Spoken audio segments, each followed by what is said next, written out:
하나님께서 오늘 우리에게 주시는 말씀은 마태복음 16장 13절에서 19절 말씀이고요. 에베소서 1장 22절에서 23절의 말씀도 함께 읽겠습니다. 13절부터 19절의 말씀, 마태복음 16장 13절부터 19절의 말씀을 함께 교독하며 나가겠습니다. 예수께서 빌립보 가이사랴 지방에 이르러 제자에게 물어 이르시되 사람들이 인자를 누구라 하느냐?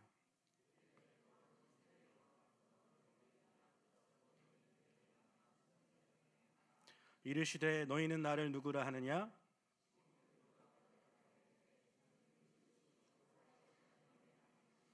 예수께서 대답하여 이르시되 바요나 시몬아 내가 복이 있도다. 이를 내게 알게 한 이는 혈육이 아니요 하늘에 계신 내 아버지시니라.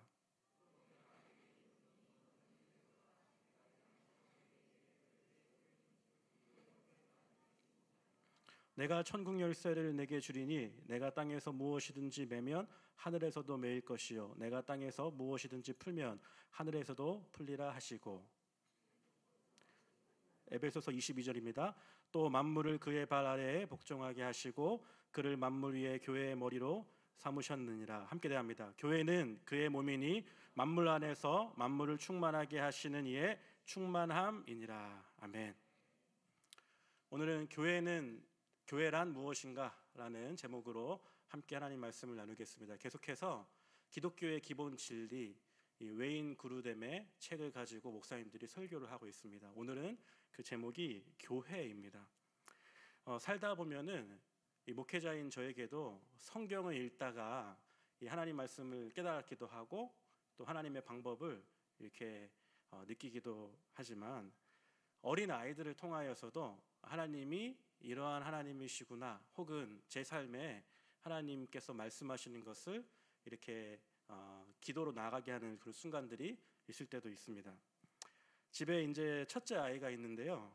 이렇게 집에 가면은 이제 쉬운 한국어 단어를 이렇게 배우기 시작했습니다. 집에 가면은 아빠하고는 이게 조그만한 스티커를 가지고 와요. 그래서 스티커 안에 보면은 뭐 별로 어렵지 않습니다. 뭐 자동차, 비행기, 뭐 고양이 이런 거 이제 붙이면서 단어를 하나하나 익혀가는 것이지요. 이번 주에 이 아이의 손에 쥐어 있는 그 스티커는 이 타고 다니는 배였습니다. 먹는 배가 아니라 나온 배가 아니라 이 타고 다니는 배였습니다. 그런데 아빠 이게 뭐야라고 쳐다보는 아이에게 설명해 주었습니다. 이게 타고 다니는 배야 배. 그러더니 갑자기 배 이렇게 하늘을 두 번 쳐다보고 고개를 떨구고 자기 배를 한번 쳐다보더니만 아빠 배를 한번 꼭 찔러보더라고요. 아마 같은 단어인데 두 가지 뜻이 있을 수 있다라는 사실을 인생에서 처음 한 것 같습니다. 그 모습이 얼마나 귀여웠는지 계속해서 설명을 해주었죠. 맞아. 이 배에는 여러 가지 뜻이 있어. 먹는 배도 있고 타는 배도 있고 아빠처럼 튀어나온 배도 있어. 뭐 이런 얘기를 하였습니다. 그러더만 이 아이가 스티커를 어디에 붙였을까요? 네, 아빠 배에다 붙였습니다. 갑자기 뿌듯해졌습니다. 아빠로서 심장이 두근두근 되기 시작했고요. 이 아이가 드디어 동음이의어를 깨달아 알았구나. 역시 아빠 아들이구나. 뭐 이런 마음이 들었습니다. 동음이의어를 설명하려고 이렇게 긴 설명을 하였는데요.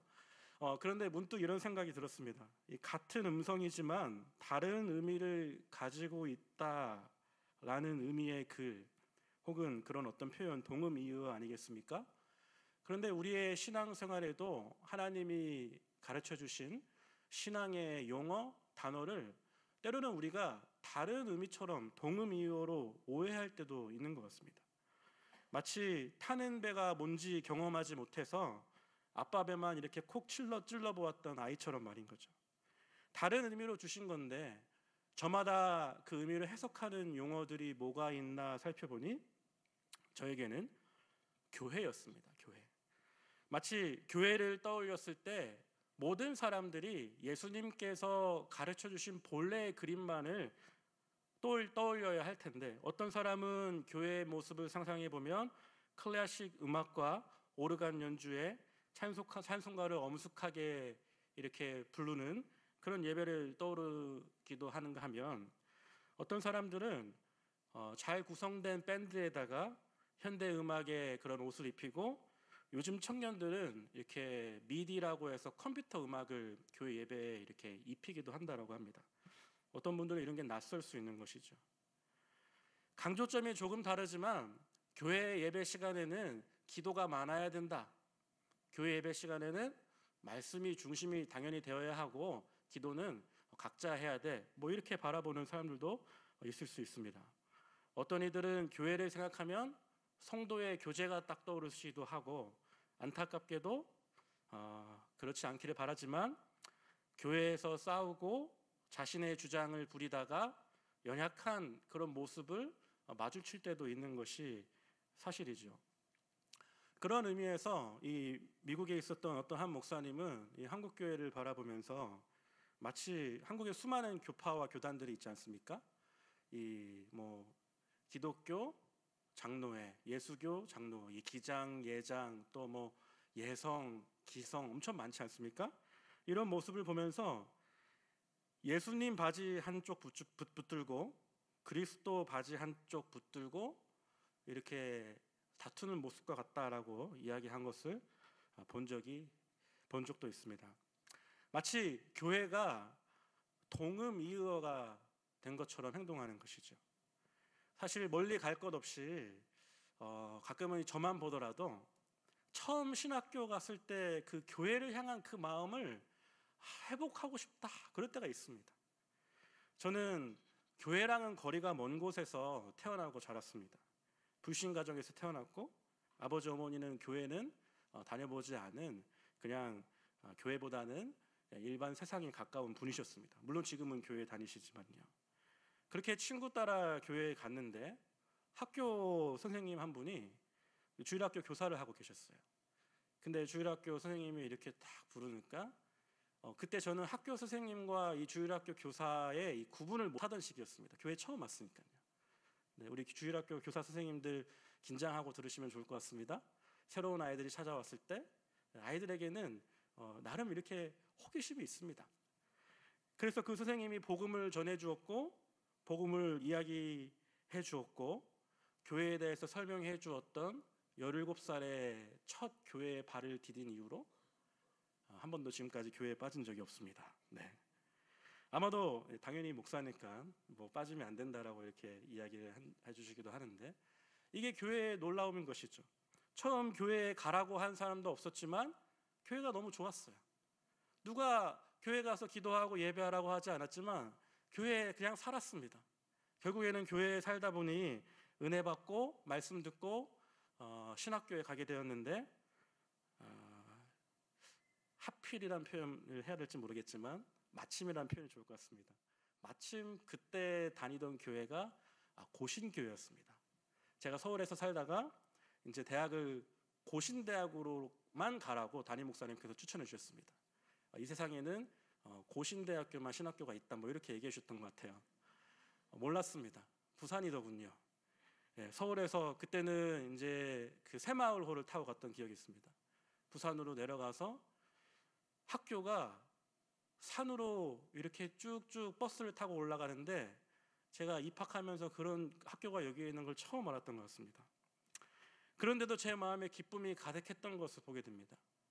집안에서는 누가 가라고 안 했지만, 또 나에게 누군가가 이렇게 등 떠밀어 간 것 아니었지만 하나님의 교회를 향해서 나가서 홀로 딱 기숙사에 누워 있는데 마음에 이렇게 흡족한 기쁨 같은 게 다 이렇게 충만하게 있더라고요. 아마 하나님을 사랑하는 이 교회를 섬기고 몸된 교회를 섬길 수 있는 그 기쁨이 저에게 있었던 것 같습니다. 그런데 사역을 하고 혹은 교회를 섬기고 어느덧 하다 보면 때로는 저에게도 이 동음이어가 될 때가 있습니다. 다름 아닌 교회라는 단어가 말인 것이죠.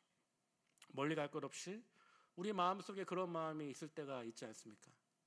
그러나 오늘 우리 주님께서는요, 이 교회라는 단어를 처음 알려주시면서 결코 그런 낯선 의미, 각자의 의미로 이해하는 그 교회로 동음이어로 나타내준 그런 교회가 아니었습니다.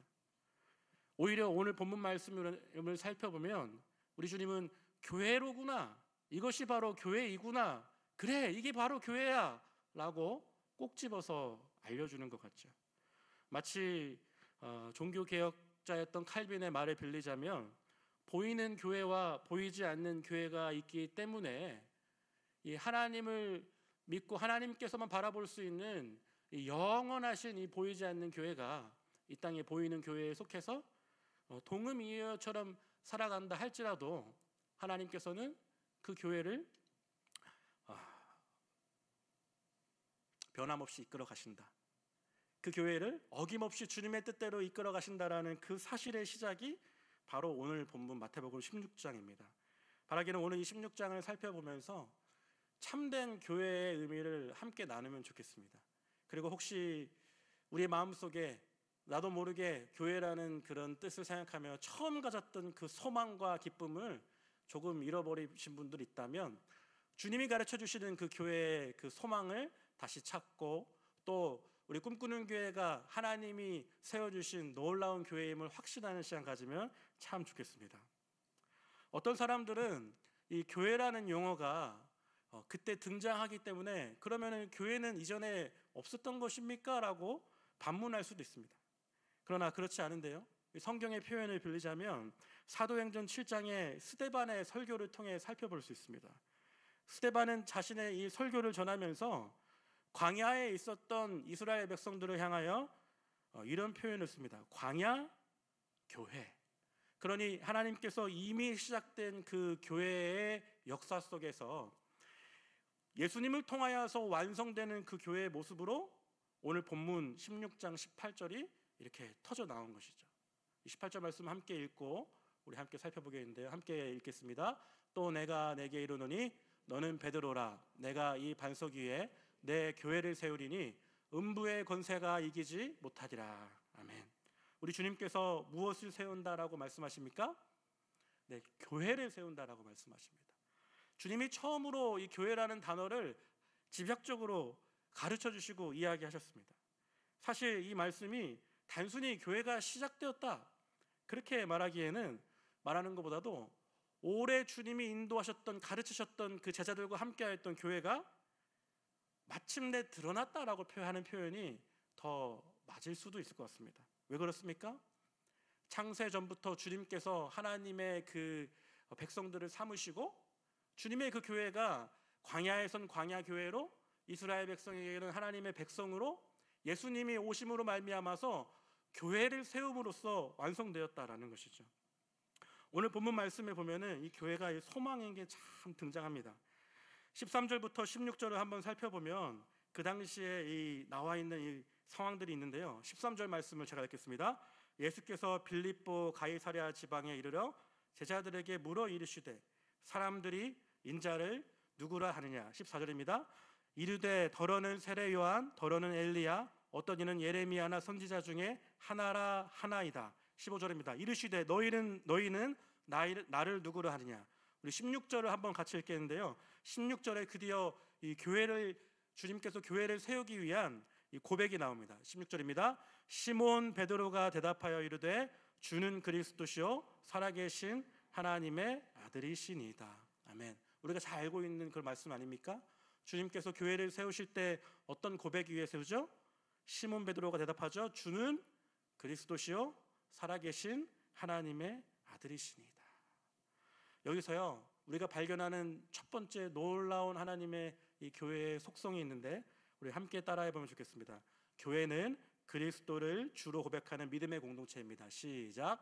교회는 그리스도를 주로 고백하는 믿음의 공동체입니다. 아멘. 이 단어가, 이 문장이 가벼워 보일 수도 있고 익숙해 보일 수도 있습니다. 그러나 이 말씀을 잘 살펴보면 교회는 주를 고백한다는 것은 정말로 놀라운 일이 아닐 수 없습니다. 사실 예수님은요 오늘 본문에 교회를 묻지 않고 계세요. 우리가 지금 함께 나누는 이 설교 제목은 무엇입니까? 교회란 무엇인가이고, 그리고 목사님들이 계속해서 이 교리를 나누면서 외인 구루뎀의 오늘 이번 장에도 제목이 교회란 무엇입니다. 무엇입니까? 입니다. 그런데 오늘 예수님은 교회를 묻지 아니하시고 무엇을 물어보시죠? 너희는 나를 누구라 하느냐. 사실 여기에 이 교회됨에 놀라운 핵심이 있습니다.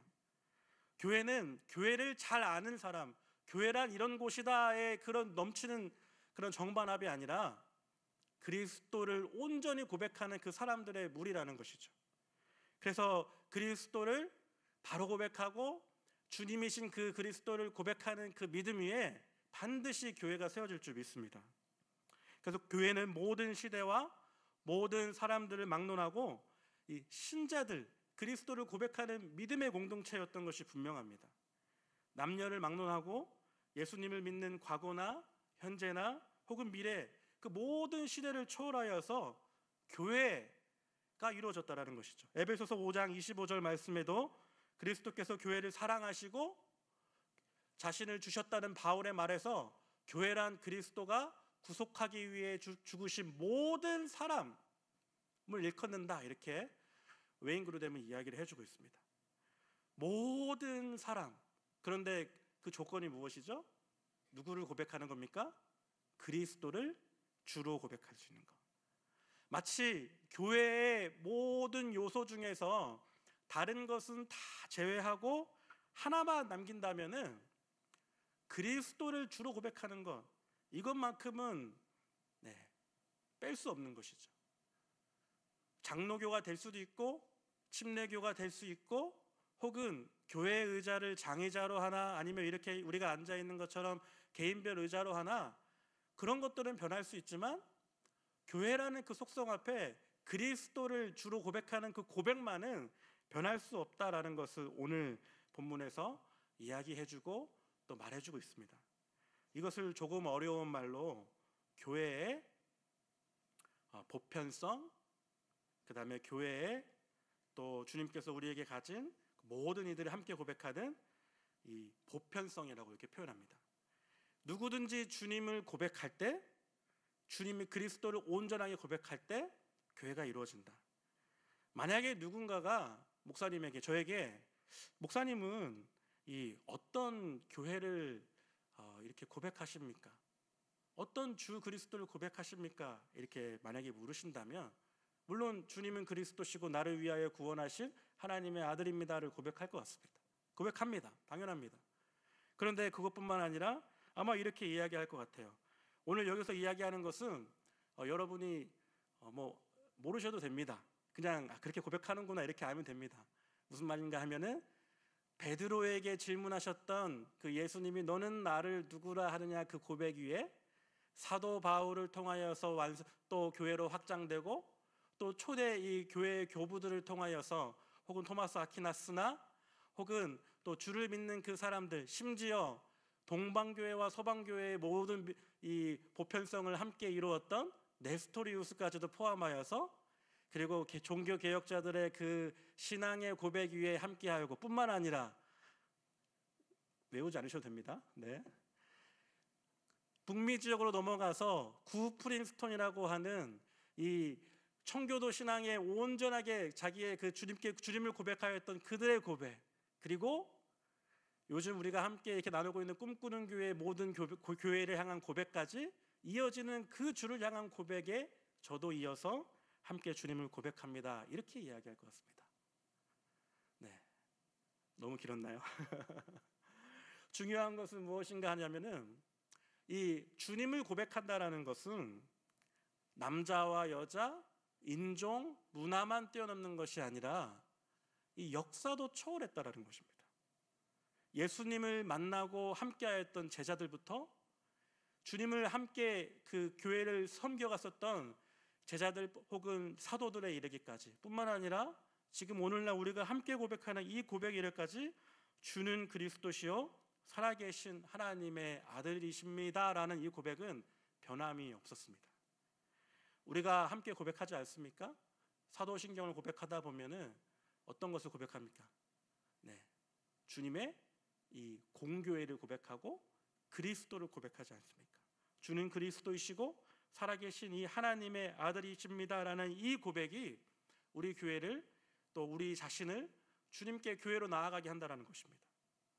그리고 만약 우리 가운데서 옆에 있는 지체들과 손을 붙들고 참으로 그리스도만이 우리의 주인이신 것을 고백하는 그 순간이 있다라면 저는 단언코 이야기하는데요, 여러분, 그곳에서 교회가 시작된 줄 믿습니다. 연약한 성도들 가운데 교회로 나오지 못하는 그 우리 꿈터의 성도들의 마음을 생각하며 기도하며 전화로 함께 기도하며 그리스도를 고백했을 때 주님의 교회가 그렇게 시작되었다라는 것이죠. 그래서 마태복음 24장에 나왔던 이 모든 민족을 향한 주님의 교회의 뜻이나 에베소서 3장 19장에 나왔던 하나님의 교회의 이 그리스도로 충만해지는 이 뜻이나 교회는 항상 단연코 언제나 그리스도를 온전히 고백할 때 세워진 줄 믿습니다. 다른 것을 따라가고 다른 것을 믿고 다른 것을 고백했을 때 세워진 것이 아니라 그리스도만을 온전하게 고백했을 때 세워졌다라는 것이죠. 오늘 이 본문 말씀에 보면은 예수님을 고백하는 베드로의 모습과 또 주변에 보면은 그 예수님과 대조되는 한 인물이 나옵니다. 말씀해 보니 예수님이 어느 곳에 임하셨다라고 나오지요? 가이사랴 빌립보, 말씀을 띄워주시고요. 가이사랴 빌립보에 오셨다라고 이야기합니다. 이 가이사랴라는 곳에, 가이사랴 지방에 오셨다라는 것이 마치 예수님과 가이사랴를 이렇게 비교하는 것 같습니다. 사실 성경 이 복음서 전체를 살펴보면은 예수님과 로마의 황제였던 가이사랴, 그 다음에 시저라고 부르는 그 힘의 대결이 중첩되는 것처럼 보이기도 합니다. 이 가이사랴가 되게 어렵게 느껴질 때도 있는데요, 사실 이 가이사랴의 이 용어적인 영향력은 오늘날에도 있습니다. 제가 저희 아내가 이제 출산을 하고 병원에 갔는데 출산을 하고 어디에 이렇게 머물죠? 그 입원을 하지 않습니까? 입원실에 딱 이렇게 누워 있었습니다. 그런데 거기에 문에 보니까 CS라고 써 있더라고요. 저는 그걸 보면서 이게 뭔지를 알게 되었습니다. 뭐였는가 하니 C는 이 제왕절개를 뜻하는 거였습니다. 제왕절개. 제왕절개의 제왕이 누구를 뜻하는 걸까요? 제왕, 왕 아니겠습니까? 세종대왕 아니고요. 네, 가이사랴를 말합니다. 가이사랴, 율리우스 가이사랴는 실제로 인류 최초로 제왕절개로 태어난 사람이다, 뭐 이렇게 알려져 있습니다. 그 시저리안 섹션 이렇게 영어로 하면은 이게 이제 제왕절개라는 뜻이에요. 그래서 이제 CS 써 있더라고요. 순간 이런 마음이 들었습니다. 갑자기 마태복음 16장이 떠오르면서 예수님의 은혜로 태어났는데 가이사랴가 적혀 있네. 네. 오늘 본문에 보면은 이 가이사랴와 예수님의 힘의 대결이 마치 있는 것처럼 보입니다. 예수님이 어느 지방에 임했다라고 나옵니까? 가이사랴 빌립보입니다. 실제로 그것이 로마의 영토가 원래는 아니었습니다. 그곳은 이스라엘의 땅 아니었겠습니까? 그런데요, 우리가 잘 한 번쯤 들어봤던 것처럼 이 가이사랴가 점령한 그 땅을 다 이렇게 이름을 바꿨습니다. 누구의 이름으로요? 황제의 이름으로요. 그래서 예수님이 먼저 물어보시죠. 저들은 나를 누구로 하느냐? 더러는 엘리야요? 덜러는 선지자다. 아마 이 제자들도 그 질문이 당혹스러울 수도 있었을 것입니다. 가이사랴를 주로 고백하는 그러한 문화 속에서 예수님에 대한 고백을 예수님이 원했던 것이죠. 그런데 예수님이 베드로에게 전곡을 찌르는 질문을 하는 것이죠. 마치 가이사랴로 둘러싼 그 시대와 그 모든 도시의 정경 앞에서 예수님이 그러면 너희는 나를 누구라 하느냐? 베드로가 대답합니다. 함께 고백해 볼까요? 주는 그리스도시요 살아계신 하나님의 아들이십니다. 그냥 고백한 것이 아니라 사방팔방 예수님이 없는 것 같이 우리를 우겨 쌓아오는 그러한 마치 정치적 한복판 같은 곳에서 주님을 고백하는 것입니다. 내가 예수를 믿는 가정에 태어났건 예수를 믿지 않는 가정에 태어났건, 이 시대가 교회를 칭송하건 조롱하건, 이 시대가 교회를 향해서 옳다고 말하던 틀리다 말하건 주님을 향한 그 고백은 변함없던 것을 보게 되죠. 그래서 오늘 본문에 주님이 무엇이라고 말씀하십니까? 교회는 그리스도를 주라 고백할 때 세워진다. 너가 참 잘하였도다. 이런 본문의 말씀이 아닐까 싶습니다. 오늘 이것이 교회의 보편성이고 교회의 통일성이다 흔히 얘기합니다. 아무리 보편적인 교회라 할지라도 그리스도를 고백하는 그 고백만은 변하지 않는 것이죠. 고린도전서 12장 27절에 보면은 너희는 그리스도의 몸이요 지체요 각 부분이다, 이런 표현이 나옵니다. 그러면서 에베소서 1장 22절에 보면 그 몸의 이 가장 중심이 되는 머리를 무엇으로 말합니까? 22절과 23절 함께 있습니다. 또 만물을 그의 발 아래에 복종하게 하시고 그를 만물 위에 교회의 머리로 삼으셨느니라. 교회는 그의 몸이니 만물 안에서 만물을 충만하게 하시는 이의 충만함이니라. 아멘. 누구를 교회의 머리로 삼으셨다라고 말합니까? 바로 예수님이신 것이죠. 예수님을 고백하고 예수님을 머리로 삼고 예수님을 주인으로 삼았던 제자들이건 우리건 우리의 삶의 양식과 태도는 송두리째 바뀌는 것입니다. 우리 삶의 주인이 완전히 새롭게 된 것이죠. 새로운 주인이 찾아온 것입니다. 그래서 주님이 말씀하시기를 자신의 힘으로 눌러서 거짓 평화를 이루고자 하였던 로마의 황제 가이사랴의 그러한 힘이 아니라 오히려 자신을 죽이고 참된 평화를 이루신 그리스도를 고백하는 그러한 삶의 양식, 그러한 삶의 고백에서 주님은 교회를 이룬다, 교회가 된다, 이게 바로 교회다, 교회구나, 이 말씀을 해주고 계신 것입니다. 건축 광이자 예수님 탄생 당시에 2살 아이는 다 죽여버리라고 했던 이 헤롯 왕이 세운 그런 도시 속에서도, 혹은 로마를 이렇게 종횡무진하면서 지배하며 어느 곳이나 자기의 이름을 앞장세웠던 가이사랴 앞에서도 제자들은 예수님을 향해 그리스도만이 주인이심을 고백하는 것을 놓치지 않았습니다.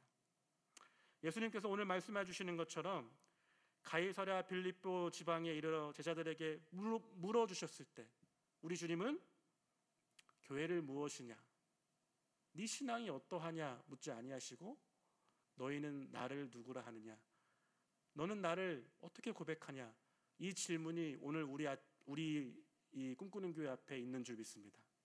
바라기는 주님이 그렇게 물어보셨을 때 그렇습니다 주님, 주님이 내 주인이시죠. 주님만을 내가 쫓아가야 하지 않겠습니까? 주님만을 모시고 살겠습니다. 이 고백을 드릴 수 있는 저와 여러분들 되시기를 주님의 이름으로 축원합니다. 아멘. 그런가 하면 이 두 번째 꼭 기억해야 할 이 교회의 모습은요, 우리 함께 한번 선포하면 좋겠습니다. 둘째입니다. 시작. 교회는 주님의 함께함을 이루는 공동체입니다. 우리 옆에 계신 분들과 한번 이렇게 이야기해 볼까요? 교회는 당신과 함께함을 이루는 공동체입니다. 시작. 네. 성경 말씀에 보면 교회가 함께 나누고 함께 고백한다라는 것이 이 획일성이 아니라 통일성을 가졌다, 이렇게 얘기합니다. 획일성과 통일성의 차이는 너무 큰 차이가 있겠죠. 유니폼이티, 마치 유니폼을 우리 학생들 이렇게 입혀놓지 않습니까? 교복을 입혀놓는 것은 획일화되는 것입니다.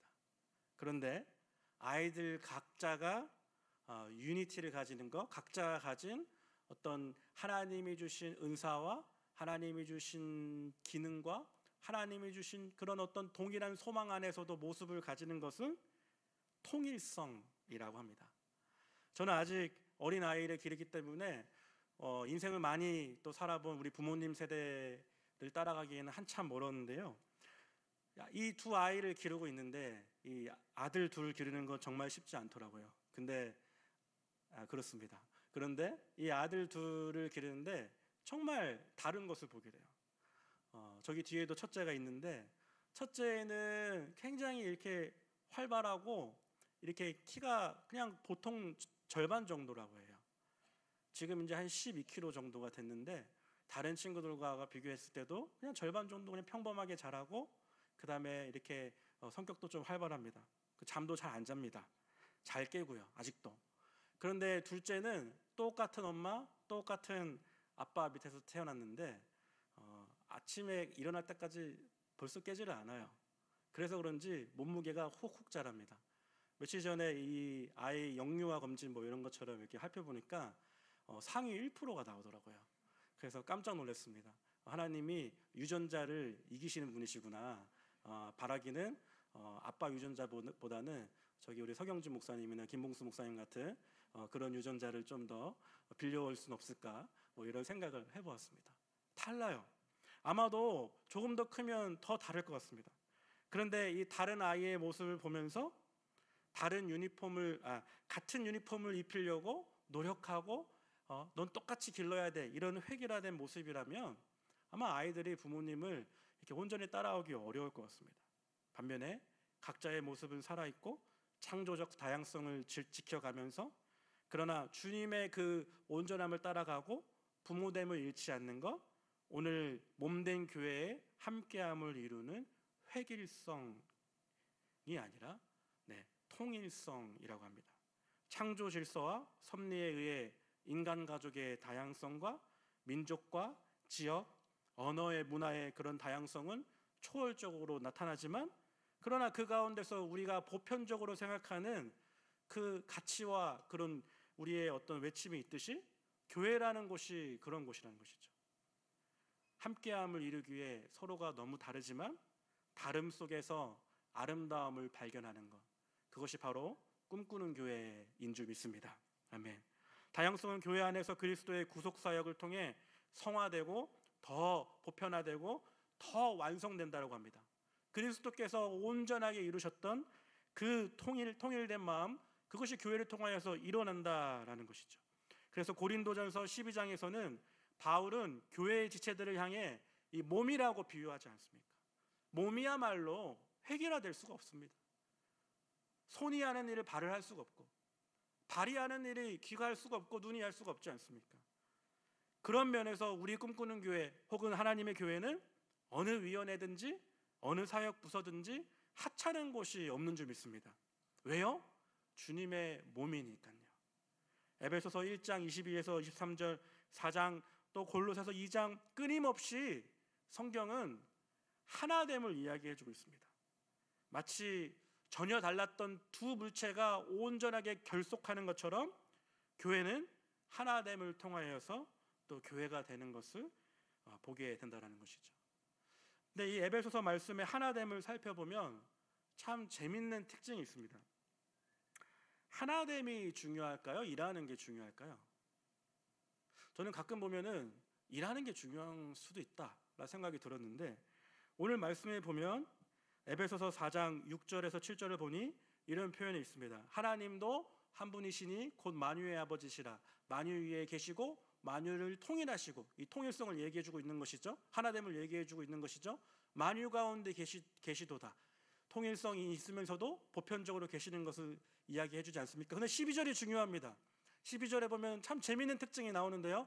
함께 읽습니다. 이는 성도를 온전하게 하여 봉사의 일을 하게 하며 그리스도의 몸을 세우려 하심이라. 아멘.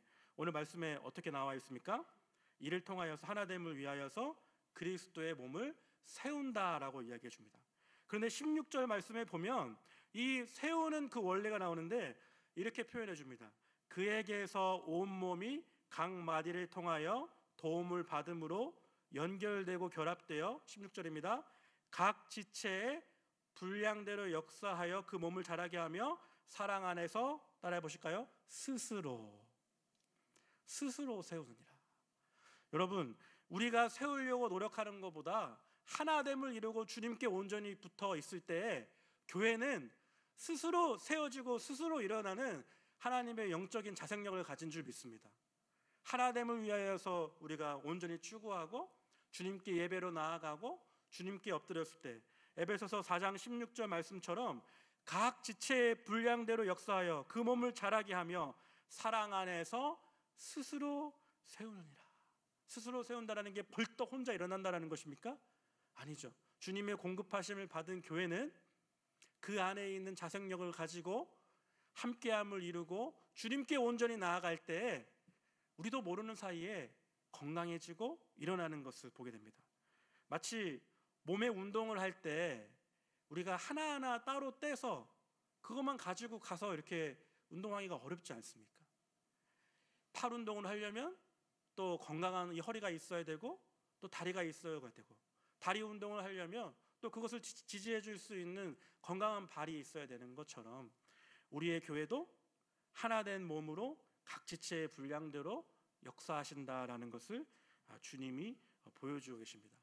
바라기는 우리 교회의 모든 부서들이 이런 교회가 되면 좋겠습니다. 하나님이 각 부서에서 열심히 섬기고 하나됨을 이루었을 때 우리도 모르는 사이에 교회를 통하여서 하나됨을 이뤄가시는 그 주님 교회를 발견하는 꿈꾸는 교회가 될 줄 믿습니다. 아멘. 마지막입니다. 이 마지막 교회를 통하여서 하나님 말씀하시는 거 함께 했습니다. 세 번째입니다. 세 번째, 그리스도를 선포하고 나타내는 공동체. 네, 제가 한번 읽어드리겠습니다. 함께 읽습니다. 그리스도를 선포하고 나타내는 공동체. 네, 성경 말씀에 보면 이 에베소서 말씀을 통하여서 그리스도가 온전하게 이렇게 일어날 뿐만 아니라, 온전하게 충만한 분량이 일어날 뿐만 아니라, 에베소서 1장 22절 같은 말씀을 보면 만물이 그의 발 아래에 복종하게 하시고 만물 위에 교회의 머리로 삼고 또 무엇입니까? 그의 몸이니 그의 만물 안에 충만케 되는 역사가 일어난다, 이렇게 얘기해 주고 있습니다. 이를 그리스도가 선포되고 나타나는 것이죠. 우리가 목소리를 외치고 목소리를 통해서만 그리스도가 선포되는 것이 아니라 꿈꾸는 교회라는 교회 공동체로 함께함을 이루고 그리스도를 따라갈 때 그리스도가 이렇게 만물 안에 일어난다, 이것을 선포된다, 그리고 나타난다를 이야기해 주고 있습니다. 이번 주에 이런 일이 있었는데요. 우리 교회 외국인 성도 가운데서 캐나다에 오신 형제가 한 명 있습니다. 이분은 제세례파라는 곳에서 신앙생활을 하다가 이제 꿈꾸는 교회로 와서 어떻게 보면은 신앙생활을 또 이어가고 있는, 한국에는 많이 없는 교단입니다.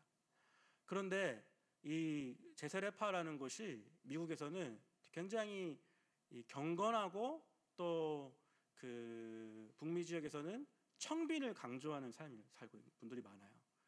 이 중에 어떤 분들은 혹시 아미쉬라고 들어본 적이 있는 분이 있는지 모르겠습니다. 펜실베니아의 한 지역에 마을 통째로 전기도 안 쓰고 핸드폰도 안 쓰고 이렇게 자기의 신앙의 모습을 나름 갖고 가는 분들이 있어요. 그런 비슷한 분류에서 제세례파라고 하는 그런 파에서 메노나이트에서 온 분이 있습니다. 그래서 제가 이번 주에 깜짝 놀랐습니다. 왜냐하면 이분이 다른 곳으로 이사를 갔거든요. 동탄으로 이사를 갔습니다. 그런데 동탄에서 아침에 자전거를 타고 교회 왔어요. 네. 자전거를 타고 지하철에 들어갔다 물어보니까 아니라고 합니다. 제세례파 출신이라 그런지 가끔씩 이렇게 이 가방을 들지 않고 이렇게 한국어로 봉다리라고 하나요? 이렇게 플라스틱 페이퍼 이거를 들고 막 이렇게 옵니다. 거기다가 성경책 넣고 굉장히 검소한. 그런데 이분을 아무도 몰랐어요. 이사 갔다 하길래 제가 파송같이 이렇게 잘 가라 이것까지 다 끝났거든요. 근데 그 모습을 보면서 많은 교회의 성도님들이 안아주고 그 땀 흘린 그 친구의 얼굴을 이렇게 닦아주는 모습을 보면서 교회의 하나됨이 참 이런 거가 아닐까 생각이 들었습니다. 지역을 넘어서 그냥 오고 싶었대요. 아침에 눈을 떠보니 오고 싶어서 왔다라고 합니다. 교회에 나오지는 못하지만 교회에 나올 수는 없는 환경이라 할지라도 그곳에 몸을 이끌어가서 주님께 나아가는 것이 교회라는 것이죠. 왜요? 그리스도께서 우리 가운데 함께 하시기 때문에, 그리스도를 온전히 고백하기 때문에. 바라기는 우리가 오늘 함께 기도할 때에 우리들을 위해서만 기도하는 것이 아니라 우리의 손이 닿지 않는 한 교회됨을 위해 기도하면 좋겠습니다. 지금도 병상에서 혹은 교회로 나오지 못하는 연약함을 지녔기 때문에 그런 성도님들 있다면 하나님, 우리 꿈꾸는 교회에 지리적 한계는 없는 줄 믿습니다. 꿈꾸는 교회의 지리적 한계는 우리 하나님 우주적 한계임을 믿습니다. 바라기는 그렇게 함께 기도하고 주님의 교회를 선포하고 나아가는 저와 여러분들 되시기를 주님의 이름으로 축원합니다. 아멘.